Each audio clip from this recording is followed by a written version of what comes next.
കർണാടകയിലെ ഷിരൂരിൽ മണ്ണിടിച്ചിലിൽ അപകടത്തിൽപ്പെട്ട കോഴിക്കോട് സ്വദേശി അർജുനെ കണ്ടെത്താനുള്ള തിരച്ചിലിൽ പങ്കെടുക്കാൻ ദുരന്ത നിവാരണ വിദഗ്ധൻ രഞ്ജിത്ത് ഇസ്രയേലും എത്തിയിരുന്നു.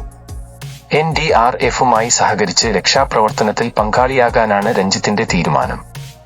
രക്ഷാപ്രവർത്തനം വൈകിയതുമൂലം ഗോൾഡൻ അവേഴ്സ് നഷ്ടമായെന്നും രഞ്ജിത്ത് ഇസ്രയേൽ പറഞ്ഞിരുന്നു. സ്വന്തം ഇഷ്ടപ്രകാരമാണ് രഞ്ജിത്ത് വന്നിരിക്കുന്നത്.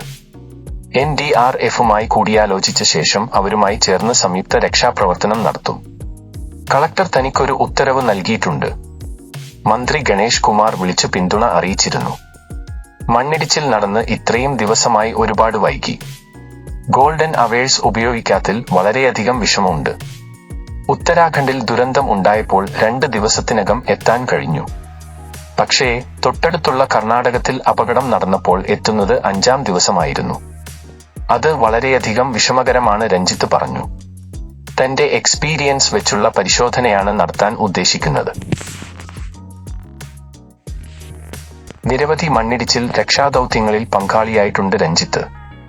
തിരുവനന്തപുരം വിതുര സ്വദേശിയായ രഞ്ജിത്ത് ഇസ്രയേൽ ദുരന്തമുഖങ്ങളിൽ ജീവന്റെ തുടിപ്പ് തേടിയെത്തുന്ന രക്ഷാപ്രവർത്തകനാണ്.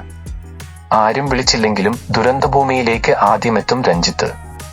2013 ഉത്തരാഖണ്ഡിൽ നടന്ന മേഘവിസ്ഫോടനം, 2018 കേരളത്തെ നടുക്കിയ പ്രളയദുരന്തം, 2019 കവളപ്പാറ ഉരുൾപൊട്ടൽ, 2020 ഇടുക്കി പെട്ടിമുടി ഉരുൾപൊട്ടൽ, ഉത്തരാഖണ്ഡിൽ മഞ്ഞുമല ഇടിഞ്ഞുണ്ടായ തപോവൻ ടണൽ ദുരന്തം തുടങ്ങിയ വിവിധ ദുരന്തമുഖങ്ങളിൽ രക്ഷാകരങ്ങൾ നീട്ടി രഞ്ജിത്ത് എത്തിയിട്ടുണ്ട്.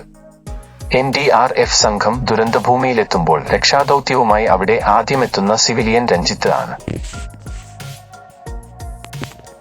തിരുവനന്തപുരം വിതുര ഗോഗിൽ എസ്റ്റേറ്റിൽ ജോർജ് ജോസഫ് ജോർജ് ദമ്പതികളുടെ മകനാണ് 33-കാരനായ രഞ്ജിത്ത്. സൈന്യത്തിൽ ചേരാൻ ആഗ്രഹിച്ച രഞ്ജിത്ത് പ്രായപരിധി കാരണം അവസരം നഷ്ടപ്പെട്ടു. സൈനിക സ്വപ്നങ്ങൾ തകർത്തത് 21-ാം വയസ്സിൽ തലച്ചോറിനെ ബാധിച്ച ഗുരുതര രോഗമായിരുന്നു. പിന്നീട് അസുഖം ഭേദമായപ്പോഴും പ്രായം അതിക്രമിച്ചു.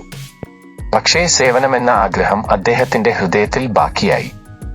അങ്ങനെയാണ് ദുരന്തങ്ങളിൽ ജീവൻ രക്ഷിക്കാനുള്ള പരിശീലനം നേടി രഞ്ജിത്ത് രംഗത്ത് എത്തുന്നത്.